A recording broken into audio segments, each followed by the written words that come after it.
Hello everyone, I'm George from Ireland. Well, thank you for coming back to my channel. And this video is reflecting on half a century since the death of Francisco Baamonde Franco, who ruled Spain certainly from 1939, arguably from 1936, until his death on the 20th of November 1975. So he was a military dictator, but was known as El Caudillo, as in the leader, but also like to be known as Captain General. The rank would only be given to the king previously. He was the leader of Spain in the last crusade against communism, as was said. So, a chap from a master mariner's family in Ferrol, in the very northwest corner of Spain. In his era, it's known Ferrol del Caudillo, as in of the leader. But they've dropped that. So he had one younger brother who was a distinguished aviator, and that's when aviation was a very new thing. So he's a professional army officer, and one of the seminal memories of his childhood was of Spain losing the American War, as in therefore losing the Philippines and Puerto Rico. He wanted to recover them. He grew up in a very traditional family. Now, 99% of Spaniards were Christians, virtual were Catholics, and his was a zealously Catholic family. It was very formative in his case. Perhaps I shan't give you his autobiography. Um, but so for liberals and leftists, he's evil. For conservatives, at best, he's an embarrassment. There's a debate: was he a fascist? Was he an ultra conservative, or what? He was certainly a Spanish nationalist, want to keep it united, and that meant the Castilian identity, suppressing the Basque and the Catalan identities, outlawing any public use of their language and so forth. And he promoted Catholicism as central to Spanish identity and so forth, wanted to glorify the Reconquista against the Moors and the conquista of the American colonies and so on, bringing the light of the gospel to the benighted heathen. And now, obviously, that was driven largely by self-interest, desire for plunder, and enslavement, and it was horrific for the indigenous people. Now, there's a credit and a debit column to all imperialisms, but Spanish imperialism was amongst the worst, certainly the early stages. You should read The Destruction of the Indies by Bartolomeo de las Casas, a Spanish priest who was there in what's now Mexico, Christianity of the Aztecs, and initially was very committed to his mission, but began to see what they were doing was absolutely horrific.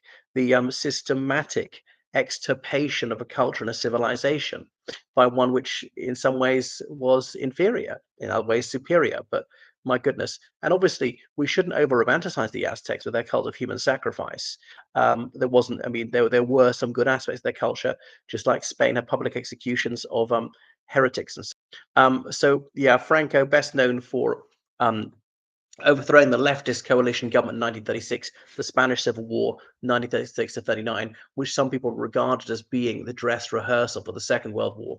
Obviously, Italy under Mussolini and Germany under Adolf Hitler sent assistance. The Spanish, sorry, the Italians, some ground troops, the Germans mainly the Condor Legion, as in the Air Force, and that was possibly determinative in the outcome of the war when he overthrew the Second Republic, the Republic, but didn't bring back the monarchy. So it wasn't clear at the beginning that he was going to be top dog amongst the nationalist generals. So the reactionaries, the fascists, conservatives, and so on, the Spanish known as nationalists, and the communists, whether Stalinists or Trotskyite, social democrats, liberals, anarchists, they're known as Republicans. So these are vociferous groups, but the nationalists managed to weld together better. And the Basque nationalists and Catalan nationalists were often fairly conservative and religiously observant. So Franco missed a trick there in not offering them some sort of autonomy to divide his enemies. But yeah, he was rigid, inflexible, narrow-minded. Not many people have a good mind, a good word to say about him. So he was an odd figure around which to base a cult of the personality. You know, he was short, had a premature paunch, balding, had a silly, high-pitched voice, was decidedly uncharismatic, was only a medium ability public speaker and so forth. He was married, I think he only had the one daughter who married Serrano Suñer, his foreign minister. So that was him. So he compiled lists of Jews, but the Jews were not persecuted. But was this preparatory to hand them over to the Third Reich? You know, a lot of his troops were Moroccan Muslims, so it wasn't anti-Muslim. And what else? So he brought in strict censorship. Obviously, Catholicism was indoctrinating people in school, and whatever else. So yeah, they were just propagandized all the time. So no freedom of expression, no trades union, no right to strike. Though there were strikes, there were some small scale demonstrations in the late 60s. And then Spain was one of the poorest countries in Western Europe.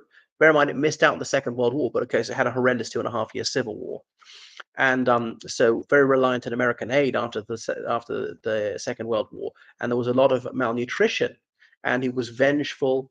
Tens of thousands of people executed even after the war was over, and after released after years if they were seen as to be penitent, would get no war pensions or anything like that. But emigration was allowed, and so the Spanish often went to work in other European countries, particularly France, their neighbor, so the nearest rich country, where they integrated very easily, mastered the language quite quickly usually, and the cuisine was not too different if they had a religion called as Catholicism, and the French left embraced Spanish leftists. And some going to West Germany, remember the days when Germany was divided, or indeed to the United Kingdom or overseas. So yeah, the 60s began to take off when they started large scale tourism. But this is a country in which even men couldn't be topless on the beach unless they're actually going into the water. So it's a control freak society. So I wouldn't miss Franco one bit. Now I'm a convinced anti-communist. Um, so the question is, was he the lesser of two evils?